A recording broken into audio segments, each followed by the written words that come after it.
When people hear the word drone, they often imagine a single aircraft flying over a battlefield. That is too narrow. The real drone story is about an expanding network of components, software, data, training, logistics, finance, and political influence connecting Europe and the Middle East. The question is not simply who has the most drones. The question is who controls the network that makes drones useful, affordable, replaceable, and scalable. This video examines three interconnected elements. First, drones, the platforms, sensors, software, and payloads. Second, routes, the movement of components, expertise, data, and military technology across regions. Third, revenues, the contracts, maintenance agreements, licensing arrangements, security services, and industrial investments created by this ecosystem.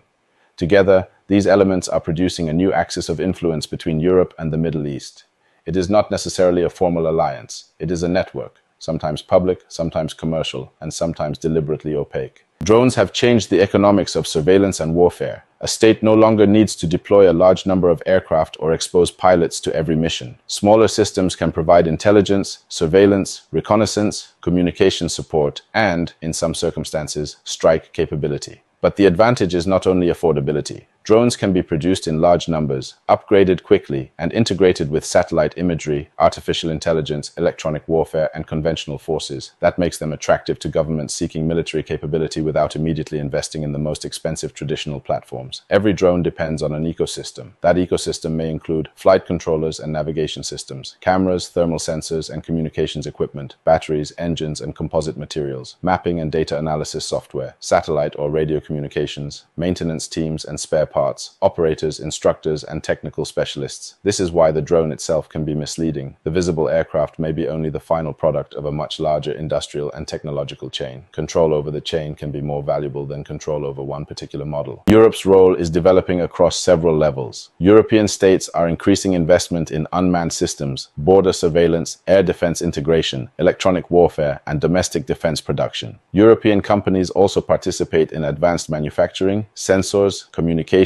software, and dual-use technologies. At the same time, European governments are concerned about supply chain dependence. A system may be assembled locally while still relying on foreign components or foreign software. That creates a strategic dilemma. Procurement may be fast, but long-term autonomy is harder. The Middle East is not simply a consumer market for drones. Several regional states are investing in local assembly, research, defense partnerships, and technology transfer. The region also offers testing environments, capital, strategic geography, and customers with urgent security requirements. This creates a feedback loop. Security demand attracts investment. Investment creates production capacity. Production creates exports and influence. Exports deepen political relationships. The result is a market that is simultaneously military, industrial, technological, and diplomatic. Now consider the routes. Technology moves through formal defense contracts, joint ventures, licensed production, training arrangements, and research partnerships. It may also move through less transparent channels involving intermediaries, re-export networks, shell companies, or dual-use components. Data moves through satellites, cloud platforms, intelligence partnerships, and commercial imagery. People move through training programs, technical exchanges, private security contracts, and defense delegations. Money moves through procurement budgets, sovereign investment, maintenance contracts, and export finance. The important point is that influence travels through all four routes at once: technology, data,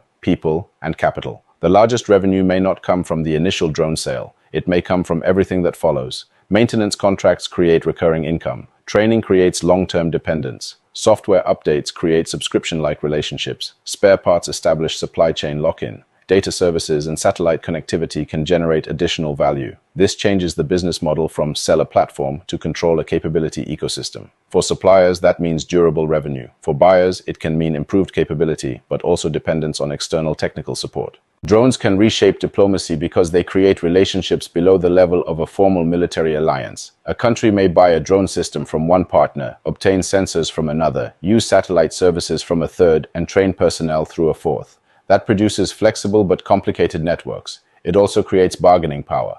States that control components, software, training, or financing can influence the behavior of states that depend on them. This is why the emerging axis should be understood not as a single block, but as an interlocking system of dependencies. There are serious risks. First, proliferation. Cheaper systems can spread to more actors. Second, escalation. Drones can make surveillance and attacks easier to conduct while lowering the political cost of using force.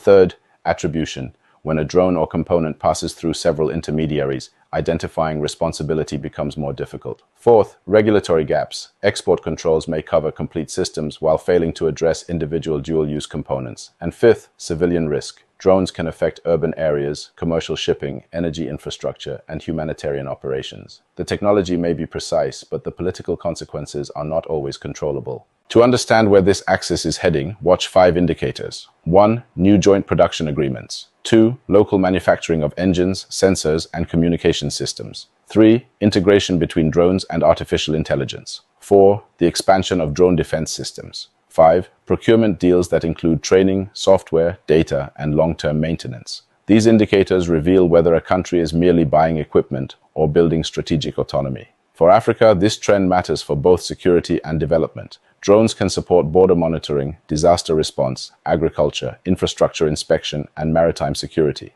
But the same technology can also intensify surveillance, enable cross-border escalation, or create new dependencies on foreign suppliers. African governments will need to ask 3 questions. Who owns the data? Who controls the software? And what happens when the supplier changes its political position? The issue is not whether drones are good or bad, it is whether states control the capabilities they are acquiring. The new strategic competition is not only about missiles, aircraft, or naval power. It is also about the networks that connect technology to territory, data to decisions, and security demand to commercial revenue. Drones are the visible part of the transformation. The deeper contest is over the roots and revenues behind them. This is episode 1 of the drone axis. In episode 2, I'll examine who controls the drone supply chain, from sensors and engines to software, satellite links, and financing. Subscribe, turn on notifications, and watch the next video through the end screen. If you want this series to continue, comment drone axis and tell me which country or company I should analyze next.